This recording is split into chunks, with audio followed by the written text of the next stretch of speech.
Hello there and a very warm welcome to another edition of Channels Beam. I am Victor Matthias. Now, young people in Nigeria are demanding inclusion in the political space as well as the policy-making circles through the Not Too Young to Run bill. The National Assembly has denied the rumors that the Not Too Young to Run bill has been dropped after some media reports had suggested that the bill was dropped at the end of the recently concluded joint retreat of the national legislators on constitution review in Lagos. And that is our focus on the program today. We will also be looking at issues surrounding the cryptocurrency. But first, let's take a look at the trending topics in the past week.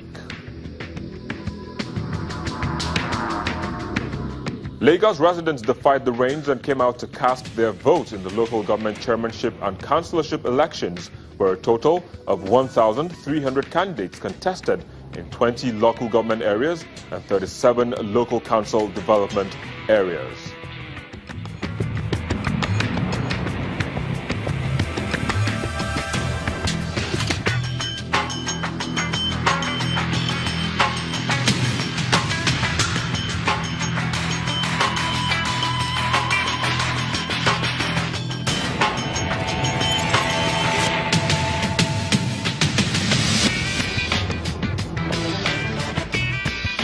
And the floods in Lagos after a heavy downpour brought to the fore the level of dirt in the state as it covered the flowing water in some parts of the state.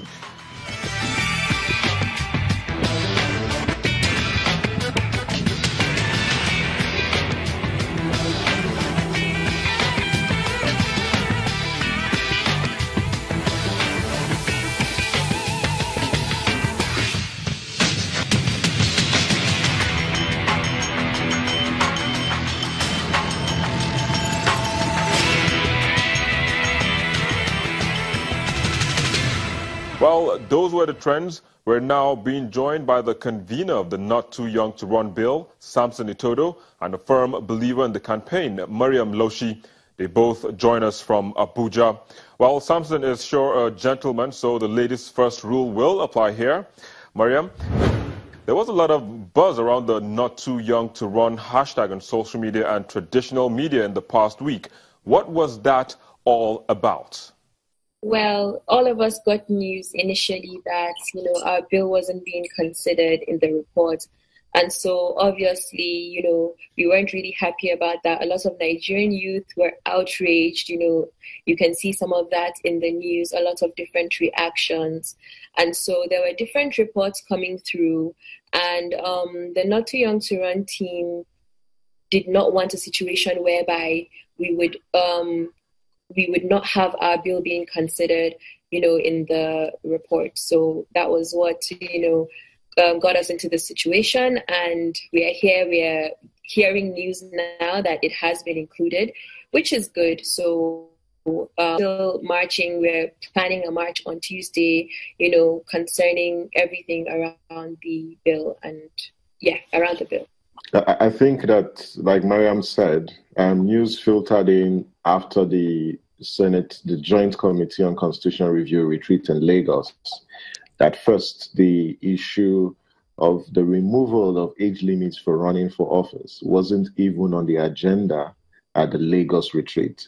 And reaching out to speakers of the State House of Assembly who were participants at the Lagos retreat also confirmed that Not Too Young to Run was not on the agenda. And for the leadership of the movement being monitors of this process, we know the implication of not having a bill considered at a retreat of that nature. It clearly means that at the committee stage, the bill or the whole proposal was killed, and that's why it didn't feature in the Lagos agenda. And it was very, very critical and strategic for us to ask the National Assembly critical questions. And the first question the movement asked was, what is even the status of this bill?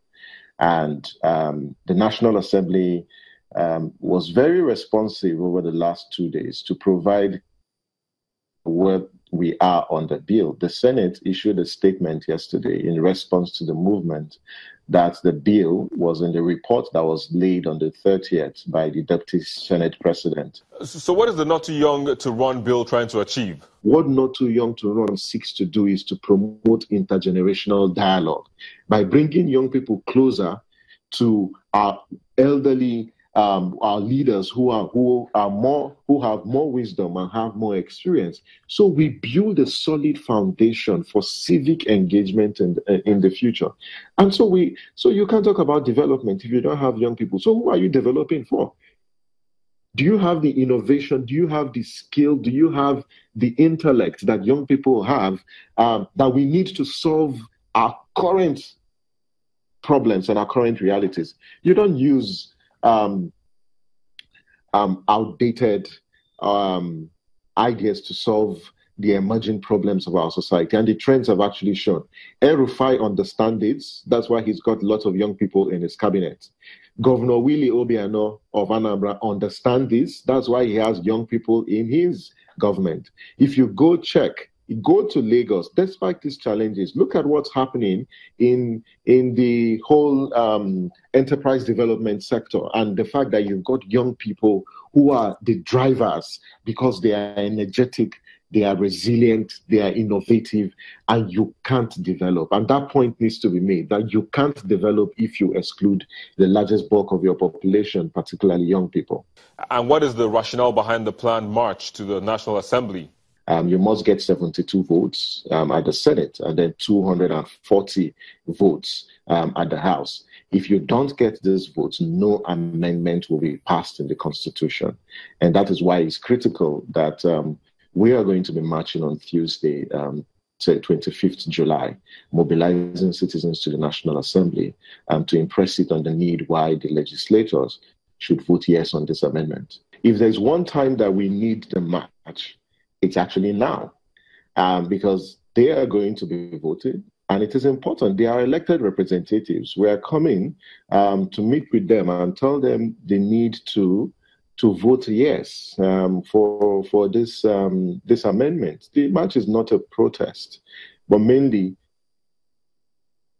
thank them for considering the